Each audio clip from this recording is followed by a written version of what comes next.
आम आदमी पार्टी की पॉलिटिकल अफेयर्स कमेटी की मीटिंग हुई है दिल्ली में आज, और उसमें कुछ अहम निर्णय लिए गए हैं। 4 राज्यों के प्रभारी बनाने पर सहमति हुई है। गुजरात में गोपाल राय को प्रभारी बना दिया गया है, दुर्गेश पाठक को सह प्रभारी बनाया गया है, गोवा में पंकज गुप्ता प्रभारी, पंजाब में मनीष सिसोदिया प्रभारी बनाए गए हैं। ये प्रभार पहले राघव चड्ढा के पास था, और सत्येंद्र जैन को पंजाब का सह प्रभारी जो है बनाया गया है। और दिल्ली का प्रदेश अध्यक्ष गोपाल राय थे पहले, उनकी जगह पर सौरभ भारद्वाज जो चुनाव हार गए और पूर्व मंत्री हैं, उनको बनाया गया है। ये आम आदमी पार्टी के रिशफल पर क्या कहना है आपका?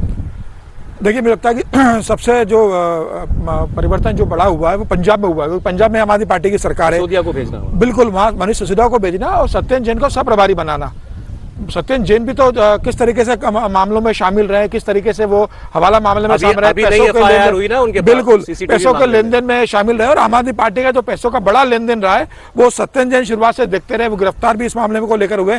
पंजाब में सरकार है, आम आदमी पार्टी ने दोनों जगह, देखिए राघव चड्ढा के बारे में कहा जा रहा था कि जब लोकसभा चुनाव में वहां आम आदमी पार्टी का बहुत बुरा प्रदर्शन हुआ तो ये राघव चड्ढा के ऊपर प्रेशर था कि वो इस्तीफा दे।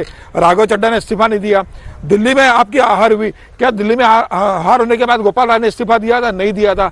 अरविंद केजरीवाल जो खुद चुनाव हार गए, इतना बुरा प्रदर्शन रहा, तो क्या अरविंद केजरीवाल ने संयोजक पद से खुद ने इस्तीफा दिया?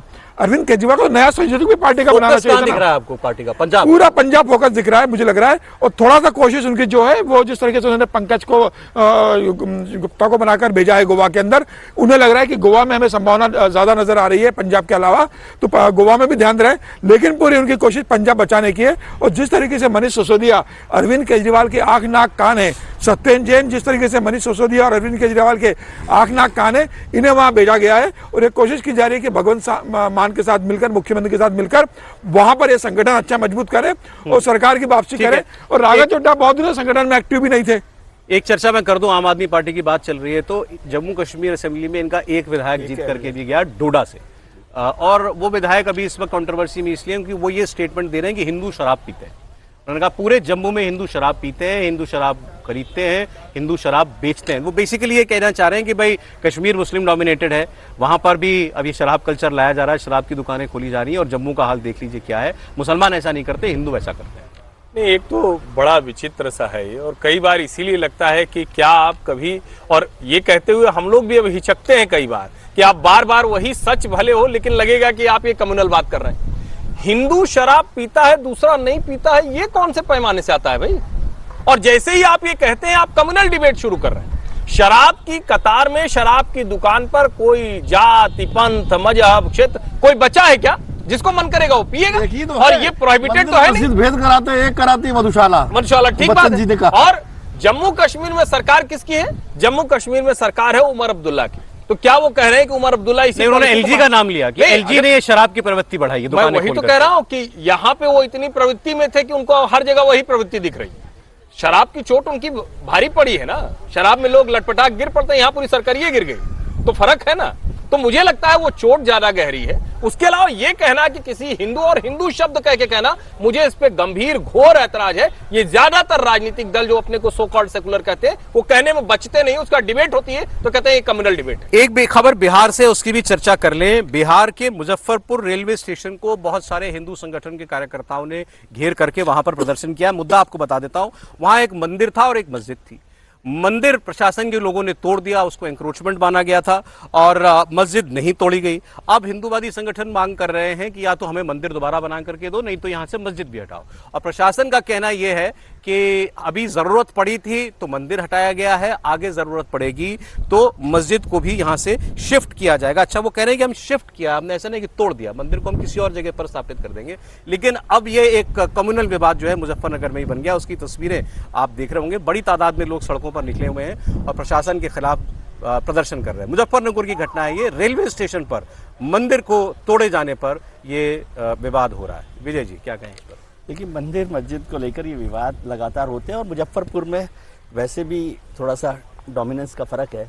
यदि आप उसको देखें, रिलीजन के हिसाब से देखें, आबादी है, अच्छी खासी आबादी है, तो वहां पर, और ये मांग करना कि मंदिर को हटा गया तो वो भी गलत है कि भाई उस तरह से हो रहा है, और मस्जिद को नहीं हटाया गया, क्यों नहीं हटाया गया। एक तो एडमिनिस्ट्रेशन को भी इस बात को सोचना चाहिए कि किस तरह से आप कम्युनल हार्मनी बना कर रखें, क्या वहां पर दोनों चीजों को हटाने की जरूरत है, क्या नहीं है, इसको फैसला करना चाहिए। इस पे तो कोई विवाद है ही नहीं, प्रशासन को अगर लगेगा तो मंदिर भी हटाएगा और मस्जिद भी हटाएगा। यदि हटाना है तो कल हुआ है ना, आपका स्वयं बड़ा मॉडल है मोदी योगी। हाँ, तो वो दोनों को हटाना चाहिए ना।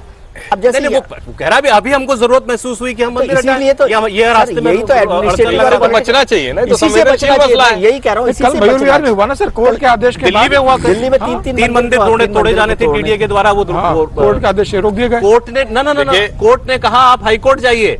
इसके बाद मुख्यमंत्री को इंटरवीन करना पड़ा। स्थानीय विधायक जो है हमारे इलाके के हैं, उन्होंने मुख्यमंत्री को इसमें लूप में लिया और मुख्यमंत्री के कहने के बाद फिर जो है वो फिलहाल टाला गया है। टाला गया है वो अभी। देखिए, एक बात स्पष्ट होनी चाहिए, कोई भी धार्मिक स्थल सार्वजनिक संपत्ति पर अगर बन रहा है तो बिना किसी परमिशन के नहीं बनना चाहिए, फिर वो मंदिर हो, मस्जिद हो, गुरुद्वारा हो, चर्च हो। और इसमें अहमदाबाद में नरेंद्र मोदी ने नगर निगम के चुनाव के पहले जब एनक्रोचमेंट को हटाने का अभियान किया तो किसी को नहीं छोड़ा। प्रयागराज के कुंभ में ये प्रदर्शन जायज है या गलत है? नहीं, अगर सिर्फ मंदिर टूटा तो बिल्कुल जायज। क्यों? ये कैसे हो सकता है कि आप तय करें कि आज ही हटेगा? और एक बात बार बार मैं कहूं, इससे होता क्या डिबेट, रेलवे स्टेशन, बस अड्डा या ऐसा कोई भी सार्वजनिक स्थान है, उसके पास की कोई पॉलिसी आप तय करेंगे ना। आज आपको लगा कि ये हिस्सा हटा दिया, बगल में तय किया होगा ना कि अभी नहीं, ये बेवकूफी वाला निर्णय है भाई। अगर स्टेशन के पास ही दोनों हैं तो आपको या तो कोई रास्ता निकालना चाहिए कि दोनों बचाएं, या फिर दोनों को आप शिफ्ट करके ठीक जगह ले जाएं। क्योंकि रेलवे स्टेशन के पास तो अगर एनक्रोचमेंट है, आने जाने की दिक्कत है, जगह चाहिए, बिल्कुल ठीक बात है, इनकी बात एकदम जायज है। इसमें कहां गड़बड़ है बताइए? अगर एक हटेगा तो इसी तरह की डिबेट होगी, तो टिट फॉर टैट वाली बात होगी। नहीं, अगर मान लीजिए मस्जिद हटी तो भी प्रदर्शन तो भी यही होता, तभी यही और होना ही चाहिए, क्योंकि वो भी तो पक्ष कहेगा।